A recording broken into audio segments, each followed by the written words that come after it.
Yan,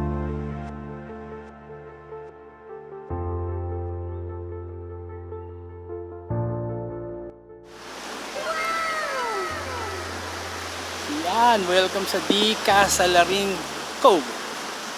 Dito tayo mag-overnight camping. Ang ganda ng lugar. Grabe, nakaka-relax yung tunog ng mga alon. Wow, amazing.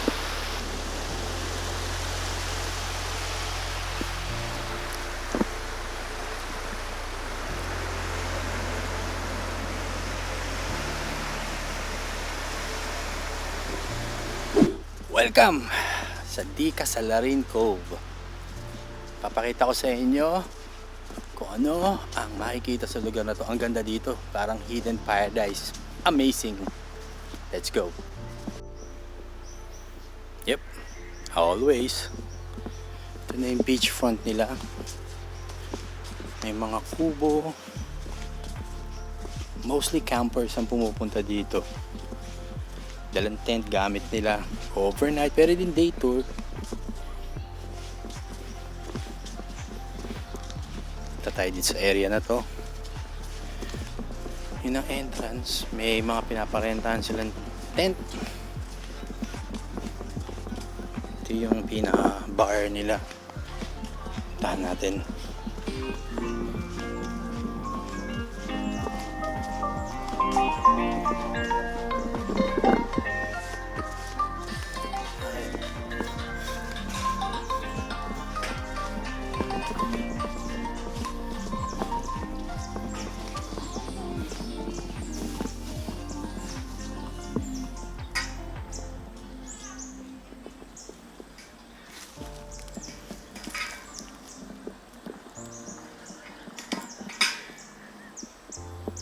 Parang gumagawa sila ng stage dito. There's the beachfront. Nice.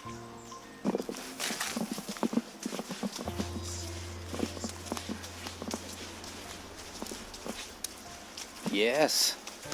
Ang init na, ang sarap mag-beach. Yung mga bundok na tatawirin mo para makarating dito. Grabe. Grabe ang biyahe. Pero pagdating mo dito, sulit naman.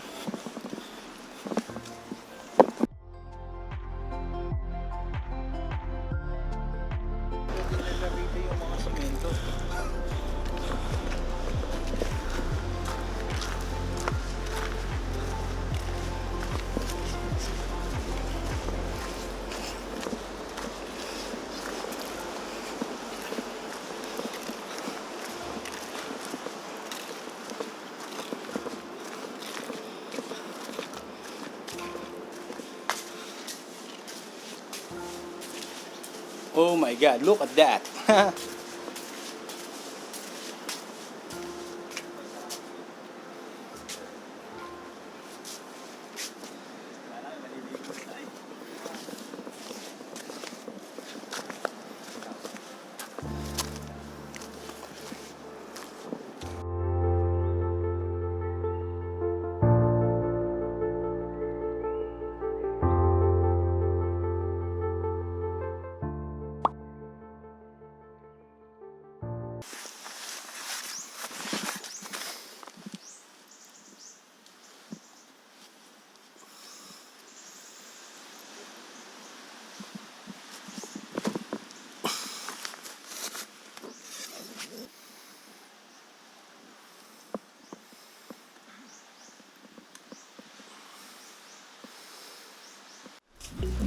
Grabe, init.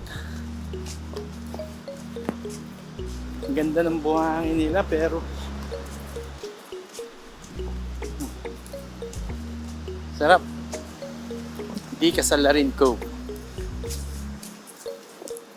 Naka-scooter lang ako mula Kainta.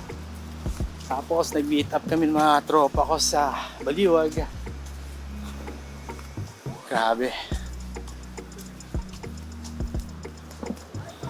6 na oras ata namin minuto. Mahigit.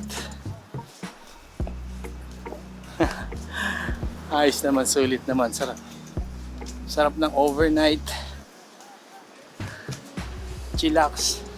kwentuhan, inom ng konti, tulog, gising, nag-beach, naligo. At ngayon, gagayak namin kumain. Tapos, pack up, biyahe na pa uwi. Yes. Ganda oh.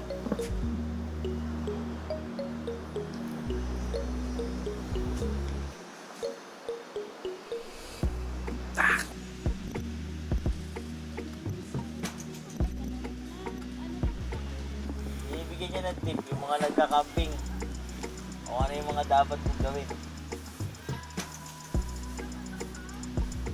O ano yung dapat mong dalhin. Yung mga basic eh, no? Mga basic needs lang. Yan.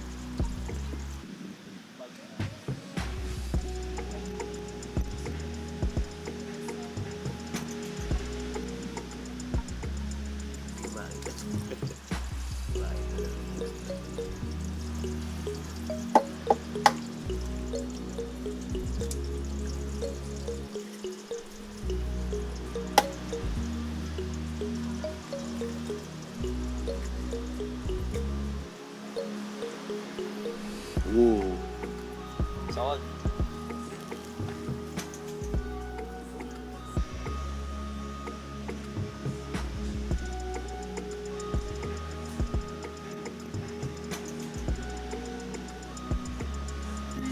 Yes, yan po ang aming tanghalian. Sardinas, matinding lobster, tsaka eto mga gumagalaw pa. Pero eto yung totoo, ayan.